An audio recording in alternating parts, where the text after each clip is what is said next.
progress. Thank you.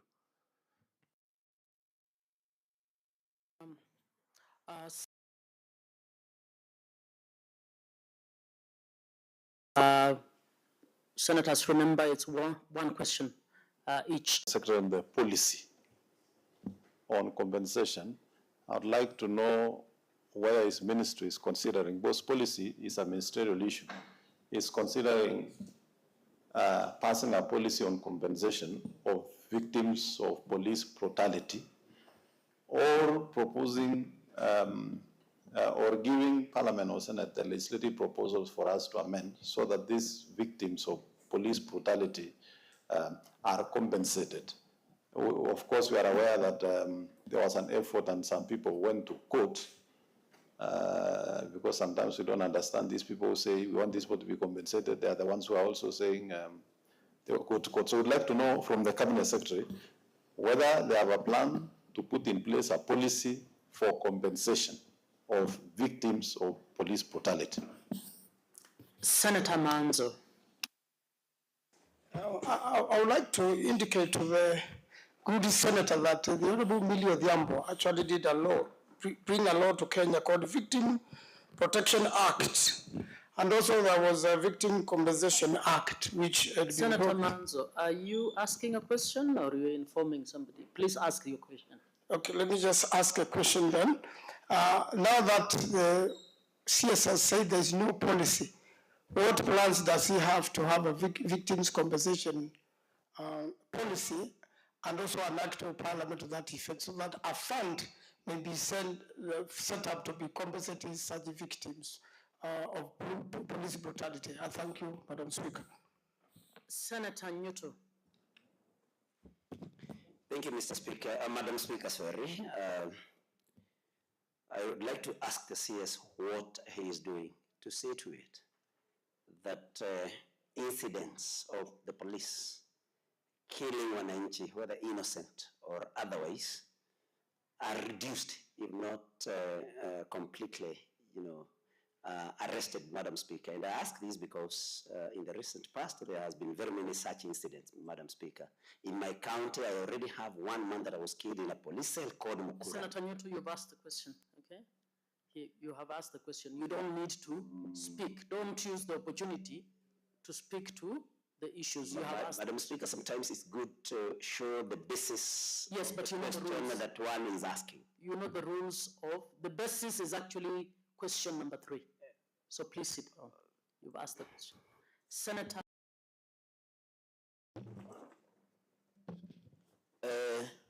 Madam Speaker, my question is related to question 001 by Senator Joyce. Mine is to find out from the Cabinet Minister, because he's always quick to say media and political rallies, the status of the investigation of killing of Father Alois Cheruiyot Bett, the killings that happened in Kimwani, in Tingret constituency, Nandi County, and on the status including policy and any administrative action taken against senior police officers on the youth attack by the police playing pool game in Nandi Hills Town in Nandi County. I yield back.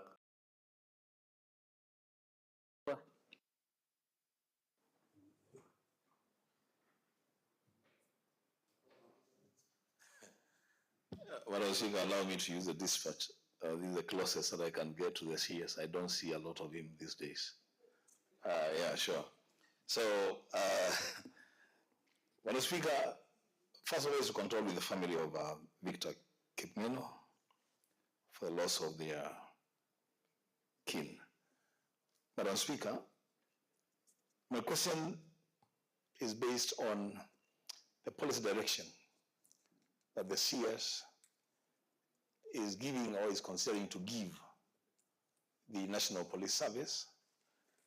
Because, Madam Speaker, the killings by police officers have become too commonplace. What policy direction is he giving to the service to ensure that everybody feels comfortable in presence of police officers? Thank you. Senator Veronica Maina. Thank you, Honorable Speaker, and welcome back to Senate. Honorable CS, we have now seen you might need to be giving us a time slot when we can see you So we sought some of those issues. Honorable CS, with the concerns that are being raised by Kenyans against the police service, for the way they are managing riots, political rallies, have you undertaken or are you undertaking to ensure that the police are more friendly to the people, that people do not face the gun as opposed to a negotiation with the police? And what are you doing to ensure that the heightened political tension right now in the rallies does not escalate to limits that the police may not even be able to control? Because right now there is such heavy tension and 2027 is very far off. Thank you.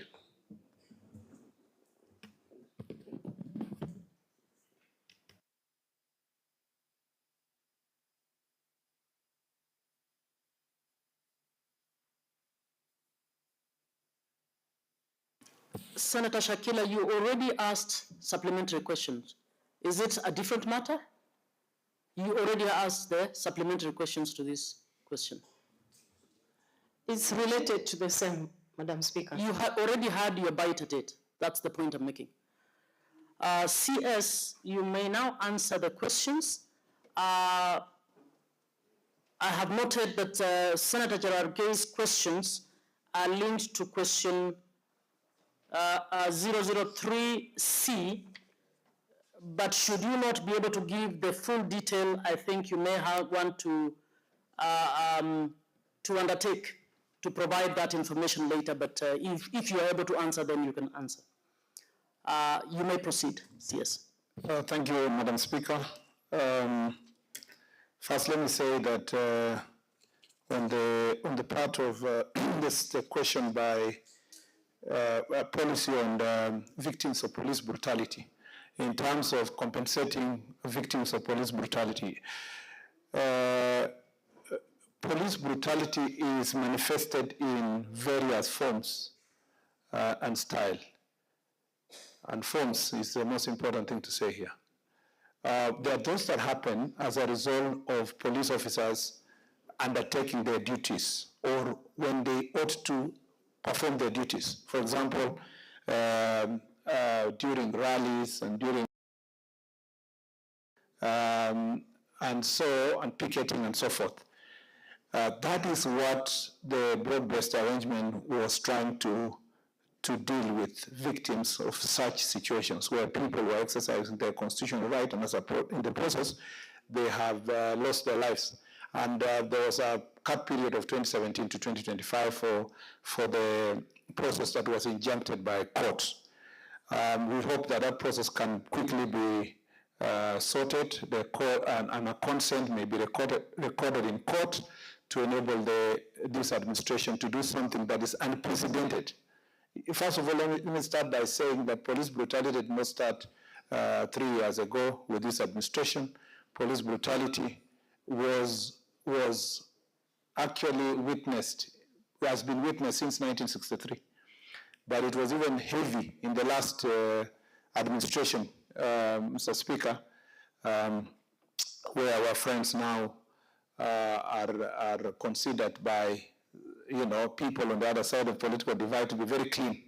I see sometimes, which is a paradox, Madam Speaker, that sometimes you find today complainers about police brutality are actually dining together with the people they still not have answered questions on police brutality in the last administration. But be that as it may, because that is really has become the level of hypocrisy in our country.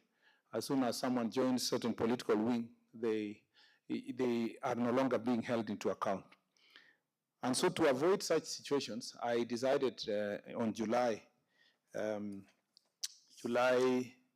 18th of July last year to give a written policies document, a directive to the IG on conditions as to the use of force and firearm by police officers, so that it can guide them when are they using their firearm, what we should do, what kind of officer should be deployed, what is the mental health status of a police officer who's being deployed, so that we don't have situations where officers who are struggling with mental health challenges are being deployed and then they use their firearm to kill civilians. So that then in future, if I find myself in the same situation with my predecessor, who I see now is busy campaigning, and I'm asked a question, at least I have a basis of Madam Speaker saying, showing Kenyans what I have done to guide on the process of police brutality.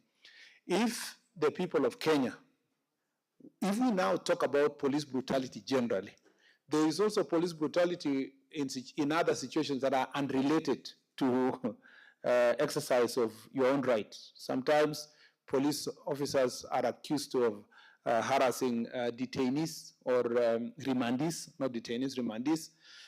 Sometimes you are accused of killing colleagues in police stations. They are accused of harassing and hurting innocent citizens, collecting bribes and so forth. And we cannot deny, because there are some police officers, errant police officers, who bring a bad name to the police service. But you have a service of over 100,000 police officers. You can't blame everybody because of a few of them who have erred. Number two is that, so therefore, this victims protection compensation policy can only be better served by law. It cannot just be a policy, because after that, a budgetary provision must be given by Parliament.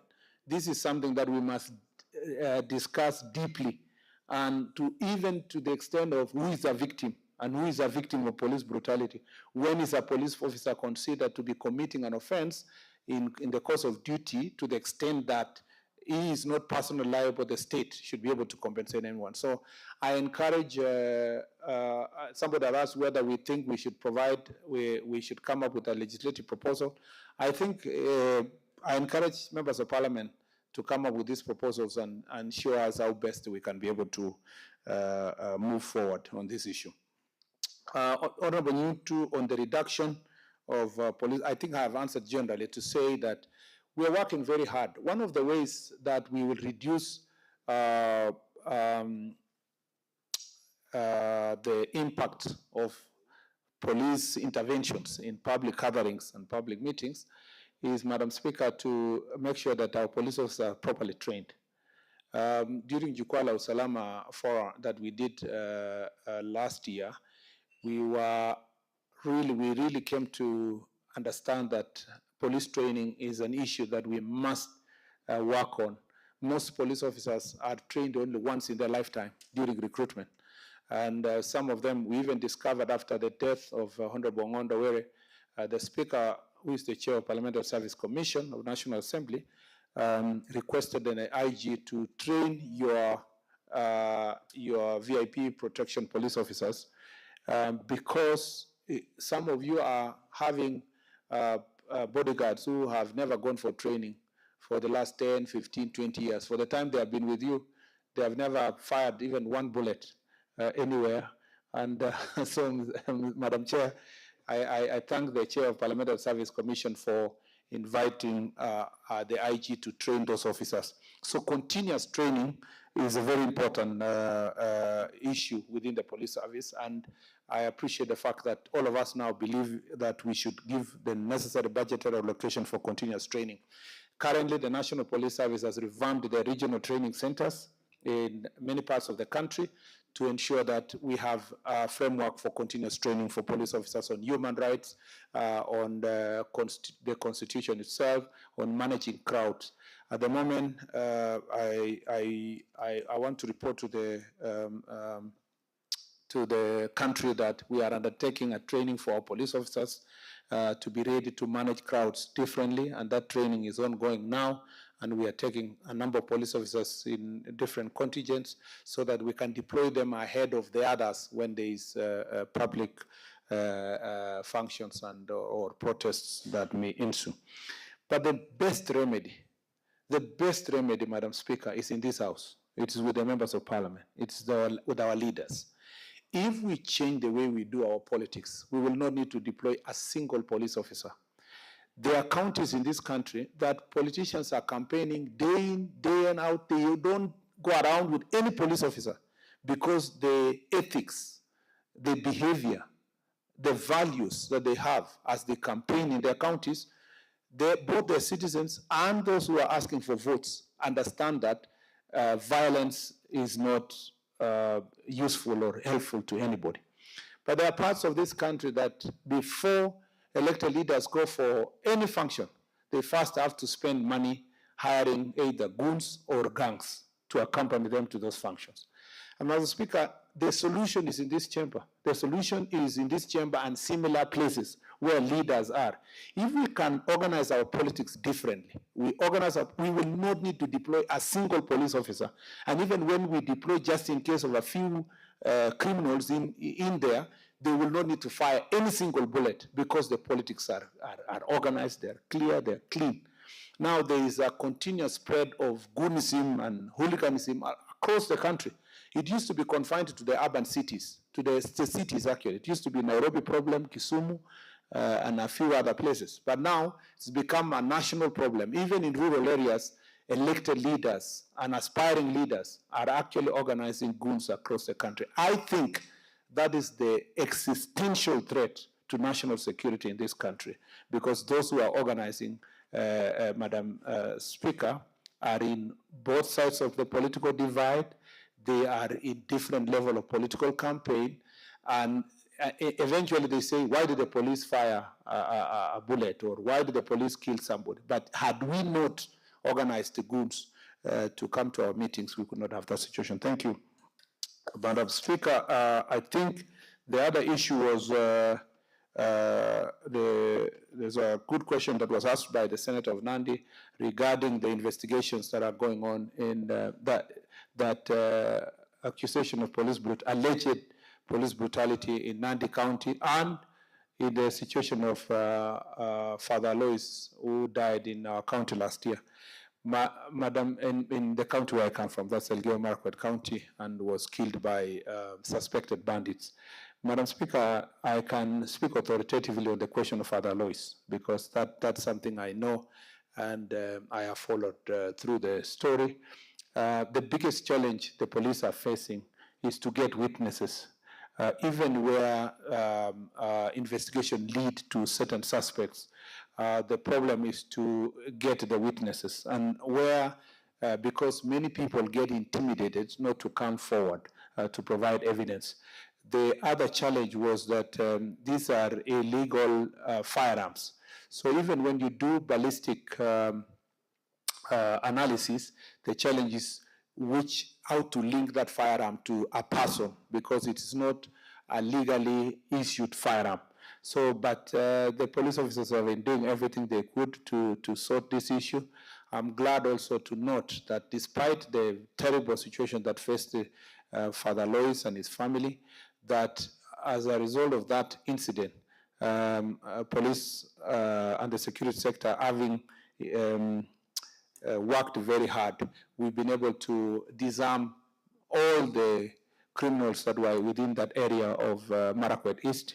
And now we can confidently say we have removed nearly all the guns. If there's any gun, there must be someone who's hiding somewhere with it. But we have collected over 1,300 guns in the Kerio Valley belt as a result of our targeted operations. And I want to thank the security team and the community for cooperating, and continue sending condolences to the family of Father Alois, whom I visited, and we continue praying for that family even in this in this situation that they found themselves difficult times.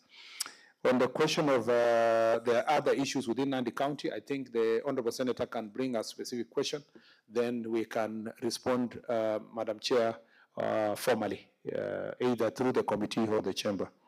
On the use of force, on Senator Wambua, I had already responded to that issue on my policy directive on use of force that I issued on 18th of July, 2025. On the question of rallies, I think Honorable Veronica Maina, I have also responded to that issue in terms of, yes, the police are being trained to manage public crowds in situations that may come up during rallies, but it's more important for us to organize ourselves better. I think that's it. Yeah, I don't think there was another question. I thank you, Madam Chair.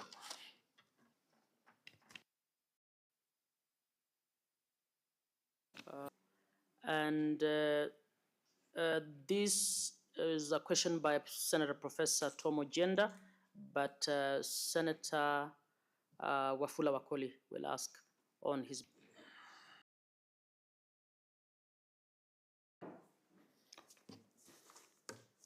Thank you, Honorable Speaker. I want to welcome Waziri Kipchumba. And your entrance, I can see one of our daughters of the soil, tips of wisdom. Allow me to proceed, Honorable Speaker.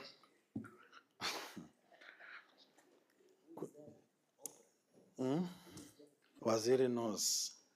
The Senator, instead of asking the question, please proceed.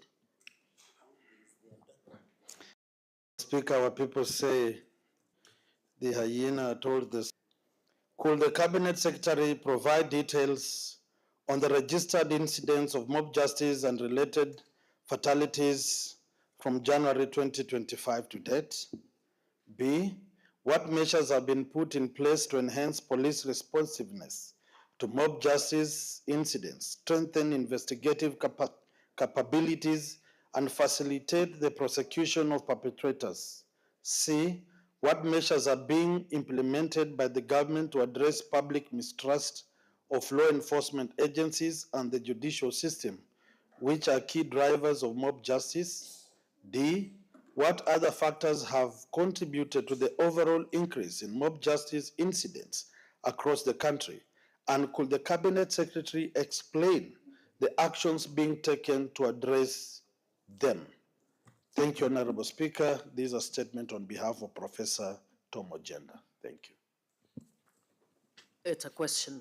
CS, you may answer the question.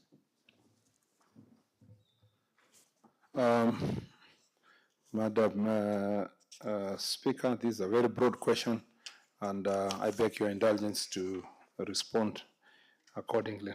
On the first part, on the details of the registered incidents of mob injustice and related fatalities from January 2025 to date, Honorable Speaker, the following are the reported incidents of mob injustice and related fatalities in the country from January 2025 to date. Yeah, I have given the list, and I don't wish to read all of it for all these counties. But just to capture a few, you'll find that in counties like Machakos, we have 22 fatalities, in Embu 33, in Kisumu 36 fatalities, in Vihiga 20, in Kilifi 18, in Kisii 18, in Migori 19, and in Nairobi 55 fatalities of mob injustice. Sorry, Kiambu was higher, 58. That points to a very serious issue, Madam Speaker, of rule of law. And people generally don't believe in the judicial system and the justice system of the country, all the way from arrest to prosecution to conviction. And when you ask this question, before even I go to part two, when you ask this question all the time, why do people resort to mob justice or what mob injustice? The answer is always that if this person is taken to court, he will be released on bail.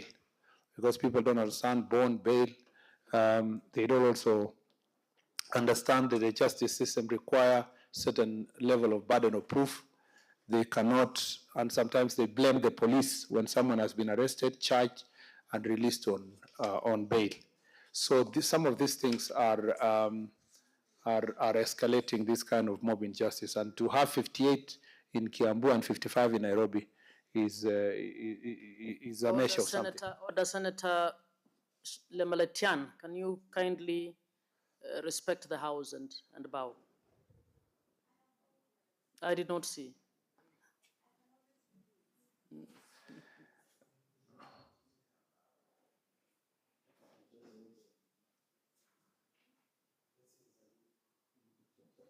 Thank you, Senator. Proceed, CS. Thank you, Madam Speaker. Madam Speaker, I don't know if I'm allowed to say I used to sit exactly where you sat as a temporary speaker. And I appreciate the work you're doing.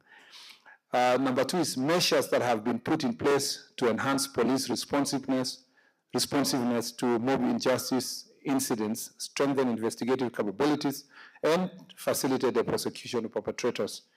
Honorable Speaker, the following measures have been taken to enhance police responsiveness to mob injustices incidents. Number one, encourage local communities to collaborate with police in reporting suspicious activities and preventing mob violence. Two, deployment of police officers to respond quickly to incidents of mob injustice, especially in urban centers. Three, use of toll-free hotlines and digital platforms to report mob violence, enabling faster police deployment. And four, enhanced training of police officers on crowd control. The following measures have been taken to strengthen investigative capabilities of police officers. First, Independent Policing Oversight Authority was established to investigate police misconduct and to ensure that there is accountability, which indirectly builds public trust and reduces reliance on mob justice. Two, expanded Directorate of Criminal Investigation, Forensic and Intelligence capabilities to investigate crimes more effectively. Three, training programs for officers on human rights, evidence collections, handling mob-related cases. The following measures have been taken to facilitate prosecution of perpetrators. One, strengthen coordination with police to ensure mob justice is prosecuted with sufficient evidence. Three, provide security for witnesses in mob justice cases, encouraging testimony that supports successful prosecution. And finally, efforts to reduce case backlogs, ensuring timely trial for mob justice perpetrators. However, concerns have been raised over the rising incidence of mob justice. Such incidents often involve, I have used mob justice and injustice interchangeably, Madam Speaker. It still means the same thing, one being a paradox because it cannot be justice and it's mob at the same time.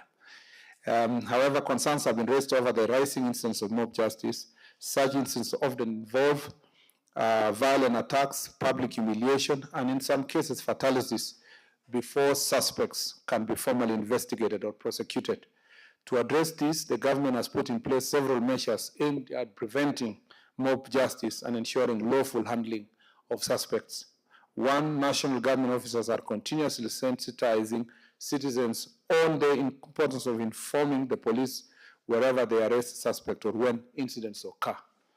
Two, the service standing orders require all police stations to maintain a standby team to respond to incidents, including mob justice, and it is therefore the responsibility of station commanders to ensure the swift response and management of such cases. Three, toll-free number including Fichua kwa DCI toll-free hotline 0800-722-203 allow members of the public to promptly report crimes, suspicious activities, or emerging mob situations.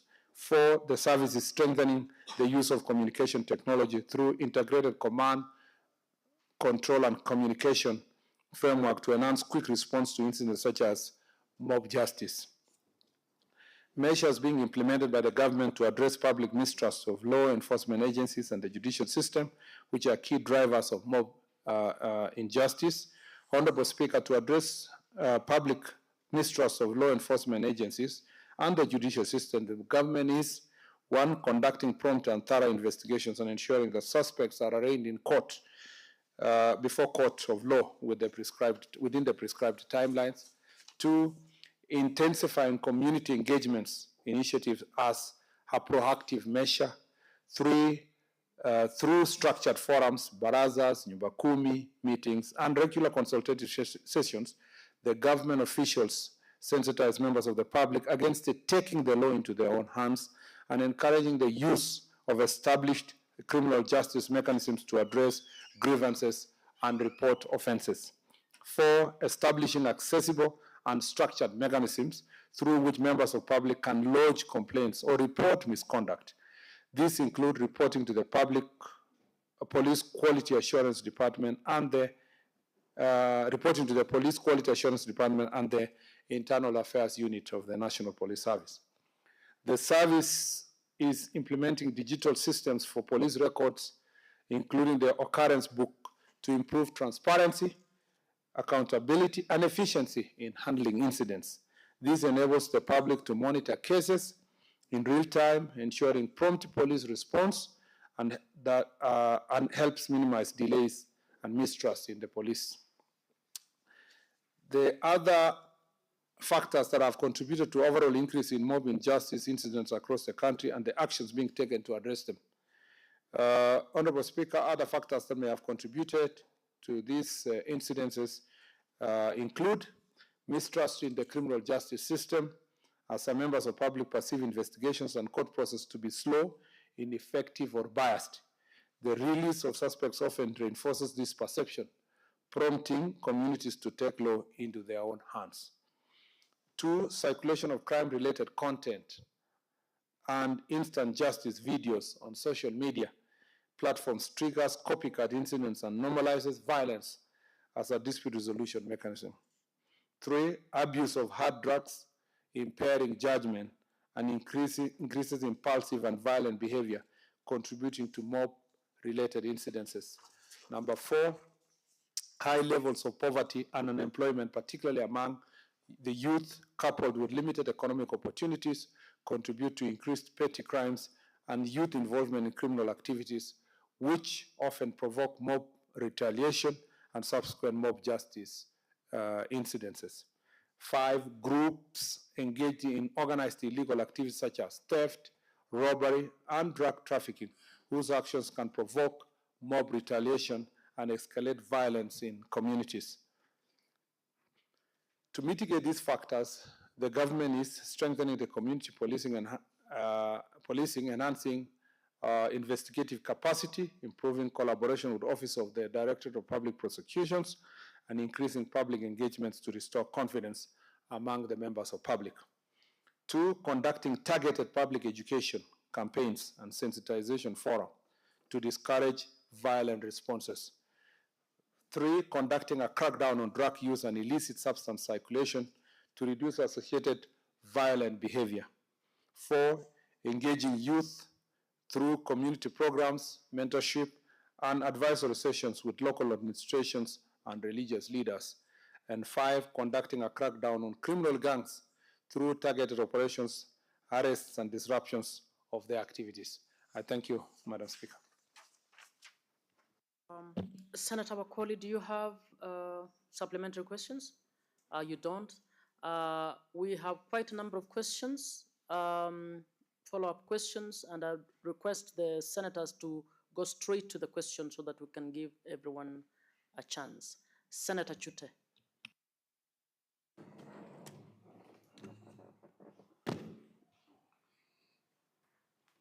Thank you very much, Honorable Speaker. Honorable Speaker, our CS has been in this house before, and I wanted the CS to tell this house, how do we communicate with him? We have issues of abduction in Marsabit, extrajudicial killings in Marsabit. I sent a letter to him, a statement that I've made to him on 25th. Senator Chute, the question is supposed to be related to this question that has been asked. Yeah, it's a communication, madam. So, this issue has been raised earlier by even Senator Eddy. I sent a letter to him on 25th. On 8th August 2025, no reply. Then that is on abduction. Then on extrajudicial killing, I sent a letter to him on 27th of January 2026, which was received from his office on 28th. Senator Chute, you risk me actually calling you out of order. I'm finished. Let me finish. Because the question is about mob injustice. So you are supposed to ask a question that is related to what the CS was asked. Madam Speaker, what I'm trying to ask is, if there was mob justice, for example, and I want to communicate with the speaker, with the CS, how do I communicate with him if there is a problem in Marsabit County? Because he is here today before us. And It is noted. thank you. So again, that letter was received on 28th January 2026. Today is 25th February 2026. There is no reply up to today. So your efficiency, you have many officers working in your office. You cannot ask one officer to reply to my letters. That, Madam, and this I speak on behalf of all the senators who are here today. Thank you very much, Honorable Speaker. Senator Seki. Thank you, Honorable Speaker. Question to CS. CS, I think you're very much aware on the police brutality in Kitengela most of the times, and this brings issues of this question that's on the table. And we have been wondering, maybe why are these issues of police brutalities and killing in my county particularly? Is it just because probably you had been given some instructions some times back that people should be killed? And in that, Order, Senator. I wanted to know. Senator Seki, please follow the rules of question time. Yeah, The question is about mob injustices. That is where No, what you have asked so far has nothing to do with that. it is. No, it has nothing to do with that. It is about that. So I'm asking the CS to tell us why is it because Senator of Mandago, that just instruction hold on, that you've Senator given Seki. out Hold on, that Senator people Seki. in Kajiado are Senator being Seki, killed? please, order. Senator Mandago, what is your point of order? Thank you very much, Madam Speaker. Madam Speaker, first, the people in the dispatch must always ensure, and the chair asks the senator to sit, they should switch off the mic. Madam Speaker, I just wanted to ask understanding under 105, whether the Honorable Senator for Kajiado. Senator Cherarkey, this is you don't have the right to just speak. Okay?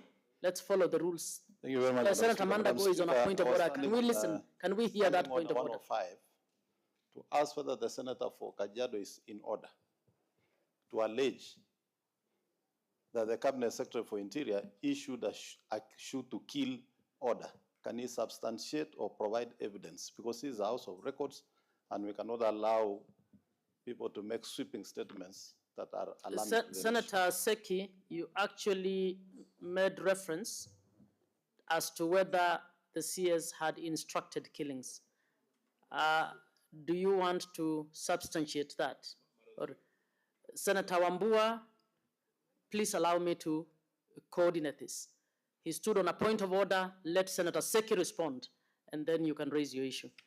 Yes, Honorable Speaker, I can substantiate that given time.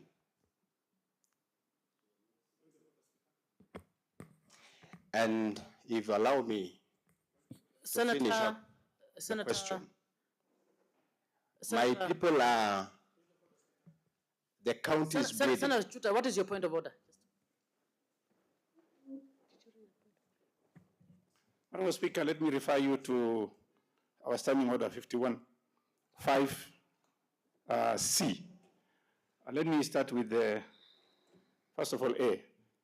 The Cabinet Secretary shall appear in person on the day on which the respective question is listed for response. B, he shall respond to the question.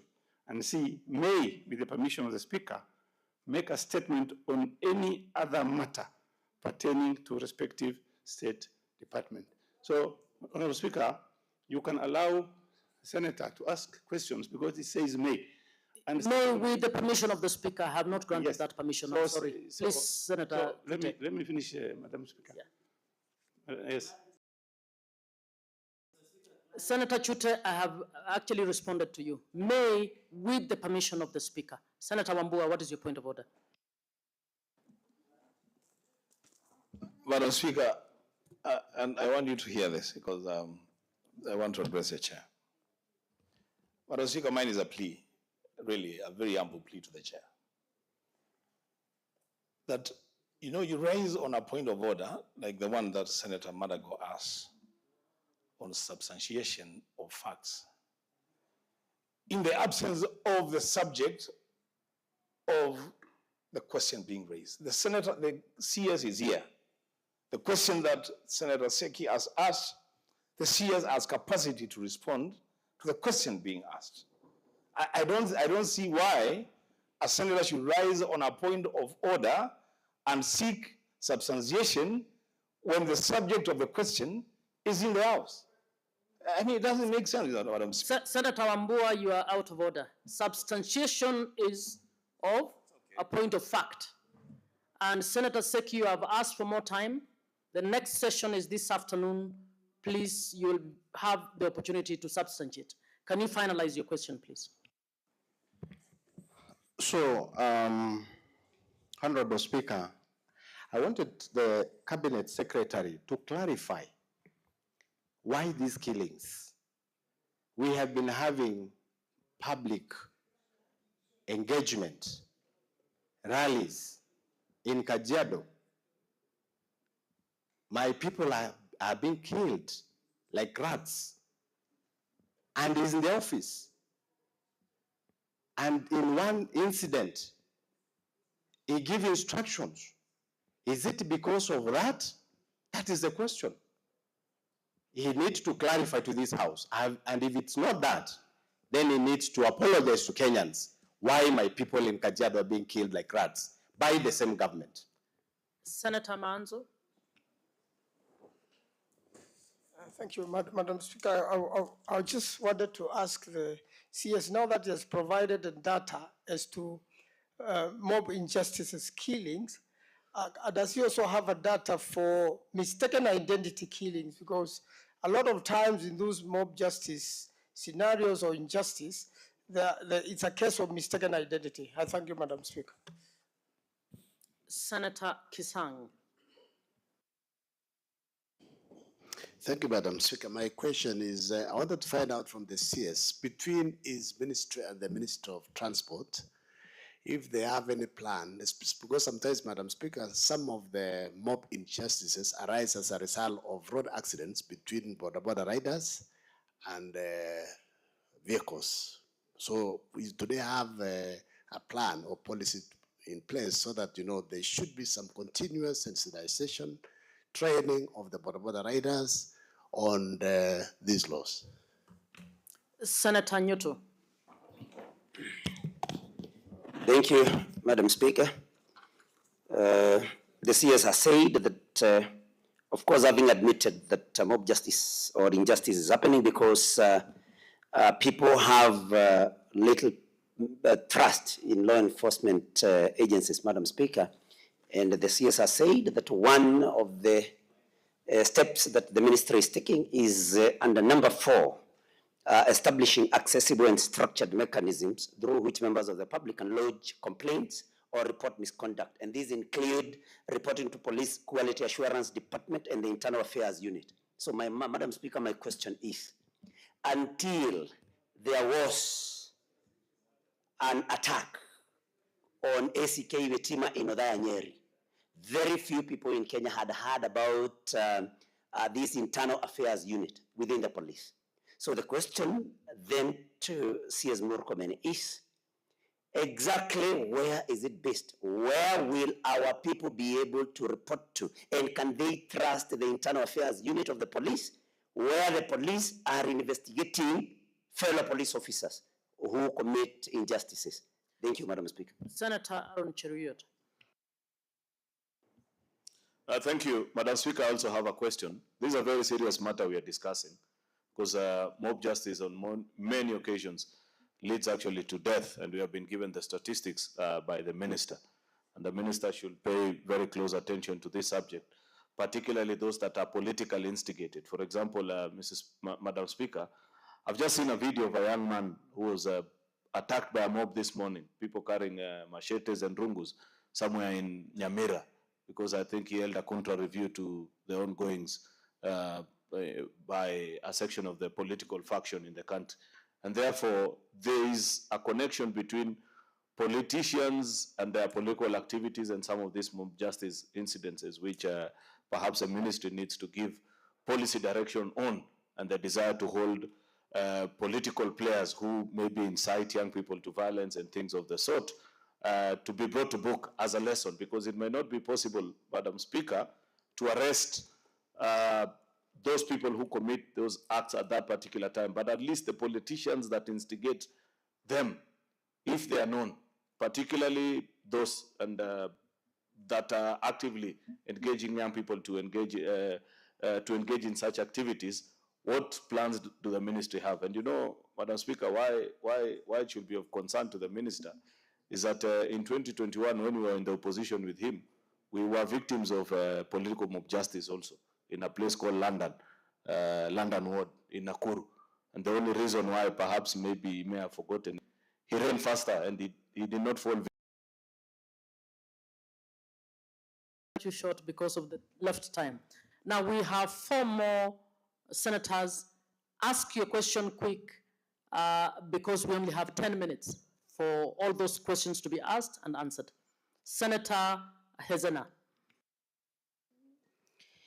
Thank you, Madam Speaker. And I'm the CS House. Just remind him that he should please kindly be picking our calls. Madam Speaker, there has been rising menace, like I said recently in a statement I made on the floor of this House on the gangs across the whole country, and Samburu, Madam Speaker, was not an exception, because in Maralal town, Senator, sorry to rush you. Please just go straight to the question. The time is short. Thank you, Madam Speaker. I would like to know what the ministry has done to ensure that the police at the grassroots are strengthened and facilitated enough to be able to deal with the criminal gangs that are mushrooming across the whole country, especially in urban centers. In Maralal, we had a case of a boy being stabbed. Senator, your question has been asked. Senator Veronica. Honorable Speaker, thank you for the opportunity. CS, on this question of mob justice, I don't know whether you have put focus on the conflict between border sector when there are accidents, because some of those mob justices have occurred from those incidences. And number 2, from politically instigated public gatherings. Honorable CS, you should feel the freedom to even ban public gatherings if people are going to be clobbered and beaten, killed, Senator, in the name of politics. Senator Veronica, please just ask the question. And Honorable, let me then ask the specific question.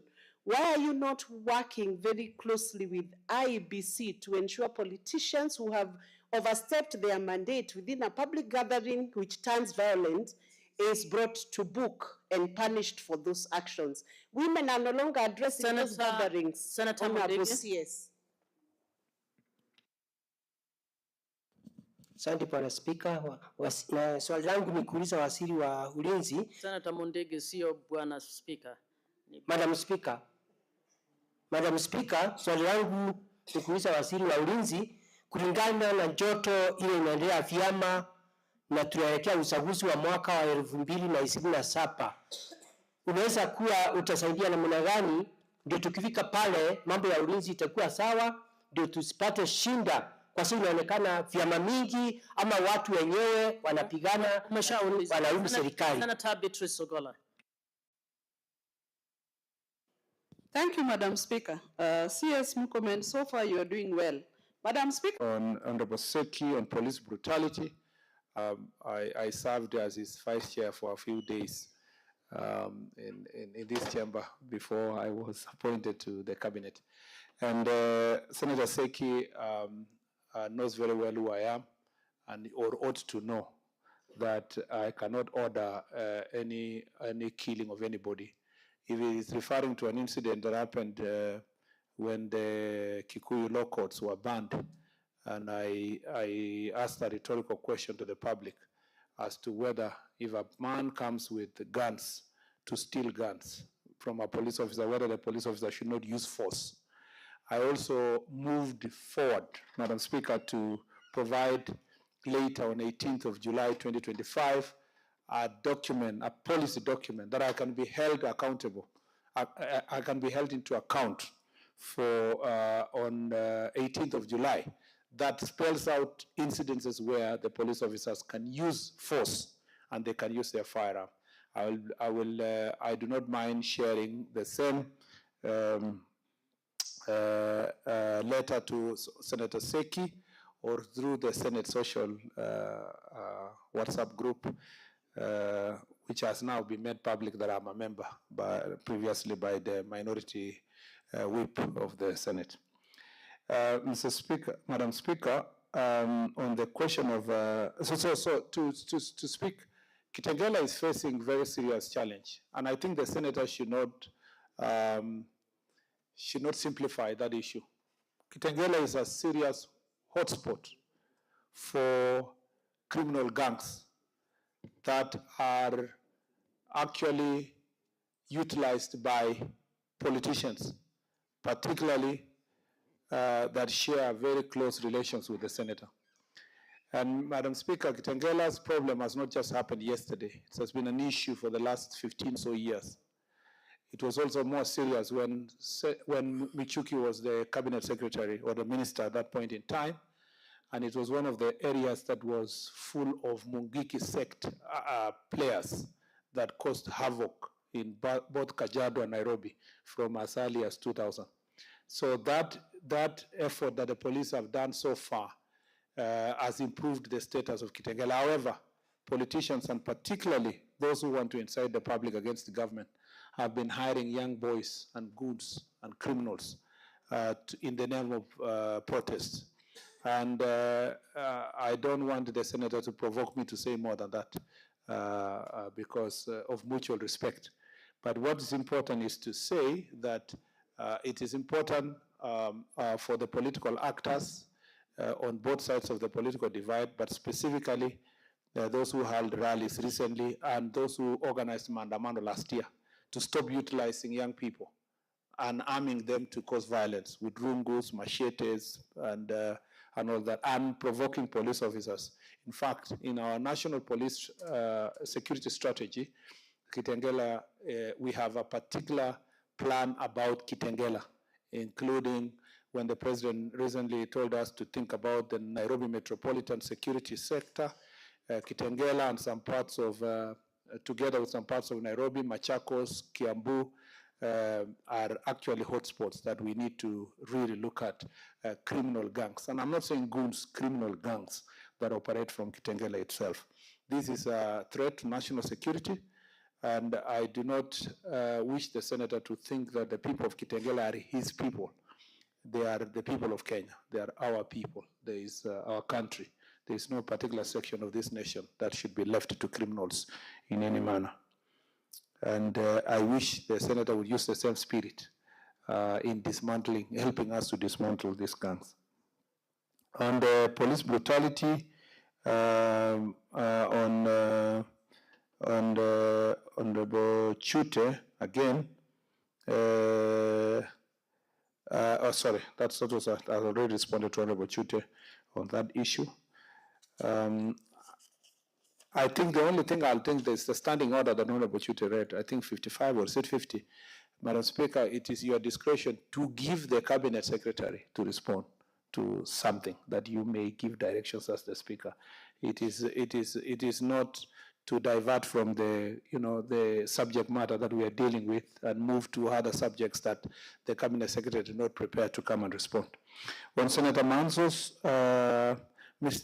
mob justice is definitely mistaken identity, or it's the wrong way of doing, because you cannot say this is the criminal until there is evidence. So you are actually, it's innocent until proven guilty. And it is true that there are cases where mob justice target people who are absolutely not related with a suspected crime at all, or being even somebody who was not even present there as a passerby. And in some instances that have been reported, innocent people have been attacked by mob. On it is true what Honorable Gisang and his neighbor, both Senator Gisang and Senator Veronica have raised similar issues on border riders and the issues of mob injustice. This is a sector that is, I think we may have to discuss measures we are putting in place, but already we are working with the Ministry of Transport to see if they can make mandatory identification for border riders, including their area of operation, including their code of conduct and so forth. We expected that there was going to be better self-regulation, but you know now crimes are being perpetrated by criminals riding motorcycles and hiding behind border business.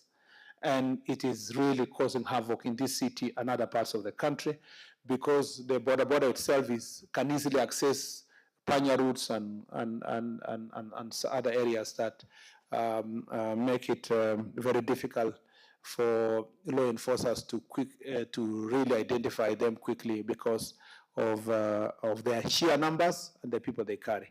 We have a plan to deal with also the ones who have been causing havoc in the city, muggings, robberies in this city, where a border rider is riding with three others. Three criminals are riding in one motorcycle, others are robbing people, and the one who is riding is aiding and abetting and enabling that crime. So border sector remains a challenge. Some work is being done by our county security teams, but we need to upscale that work with the Ministry of Transport, and those are issues that were raised in our Jukwaa la Usalama, and we are looking for ways to make sure that this is sorted. But this is not happening without political support again. There are politicians that own and support these groups, and they use them for their political events. And they come gladly knowing that once they are in these political events, they will, apart from what they are being paid to come and do, because many politicians pay them, they will also rob people around the city and other parts of the country. And again, as I said earlier, if it starts with us, and I agree with Majority Leader that we must be seen to be enforcing the law regardless of who you are or who the person is, by arresting these people. We will need a more lethal force to deal with these gangs. Unfortunately, the environment we are operating in, there is no consensus as to whether we should deal with these gangs using lethal force. And you see, because some of them are armed, if they engage police officers, some people will die. And as soon as somebody dies, I will be brought here, oh, the government is killing people, oh, you know, it's our people, oh, it's our youth. Even someone who burned a police station, wanted to steal ammunitions, somebody who was attacking police officers, somebody who has burned their court, somebody attacking somebody's business. If we do anything, we are told that this government is killing our youth, and of course it becomes their political slogan for our competitors. So it is important that there is national consensus. Let's stop just paying lip service to this conversation. There must be a national consensus to support the IG and the National Police Service. If CS Michuki had not carried a very painful exercise to get rid of Munkiki, we could not be where we are. In the same way, recently in my own county and the neighboring counties, we had to support the police to carry out serious operations against the bandits. We could not have collected 1,300 gangs without proper political support, both from my office and the local community. So there must be a consensus in the city that we need to clean the city. And the political leaders, despite the political side, must agree. You cannot allow these muggings that are happening here and robberies and people and gangs, people occupying people's property, threatening people, hurting men and women and children. I hope we will close ranks when the IG soon announces further measures on this area. On the question of internal affairs units, I agree with Senator Newtu that maybe internal affairs unit needs to publicize its operations or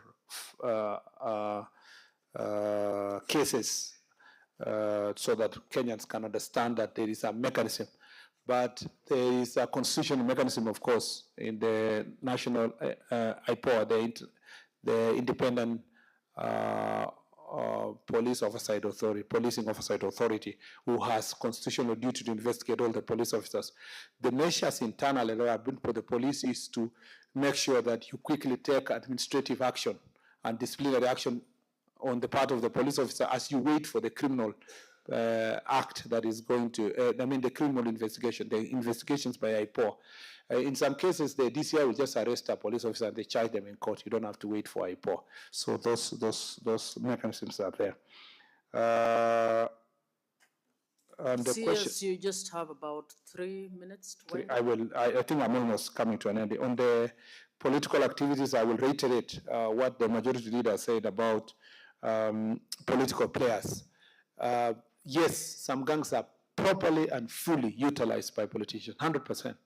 If you saw some of the challenges we had in Kisii this weekend, courtesy of political activities in that area, you will see that both those who are campaigning and their competitors are mobilizing young people, including some of them have unique uniforms in line with the political side they support. And I think it is an area also we must work together to get rid of it, but we will, as we continue enforcing the law, I believe that the people of Kenya will support us even where the political leaders do not. I agree with Senator Lemaletian on the question of Samburu, Maralal. You know very well that we've done a lot in Maralal. We changed security recently, tried to bolster the security team, and the IG is working on, and it's not just Maralal alone, across the country, deploying more police officers, more agile, newly trained, as soon as we complete the current training in September, October. And I hope that this will help us. As you know, Samburu, we have various challenges. We are still dealing with bandits, and then we are told in town people are causing havoc, gangs and goons and mob justice in the town. I know you have asked me to pick my calls. I'm sure when I leave this chamber now, there will be a member of parliament or a senator who is complaining that I have not picked their calls. The nature of the job I do, Madam Speaker, is very, very, very busy. Between now and 1 a.m., I will still be working, and I'm expected to wake up the next day to do some work. So if when I do not manage to respond to your calls, there are channeled established procedures in the office. And I have come to establish that many people who come to my office, they will not leave their issues with the officers in the office. They just insisted that I wanted to see the cabinet secretary. If we can utilize the resources in the office, then they can be able to respond, like Senator Chutia said. Lastly, IBC, I think we will support IBC, and the National Police Service is ready to support IBC to make sure that political activities are done within the law. If I pronounce myself here that we are doing it on behalf of IBC, or we are banning public rallies, I think IBC should take the legal steps, and it is for us then to support them, whether it's policy from my office or the IG security-wise, to make sure that once they pronounce a certain gathering to be illegal, then it is for us to do the law enforcement. I thank you, Madam Speaker, and I look forward to coming here again. Thank you. Honorable Senators, it's now 1:10 p.m. and having concluded the business for which I extended the hours of sitting pursuant to Standing Order 34-2A, the Senate stands adjourned until today, Wednesday, 25th February 2026 at 2:30 p.m.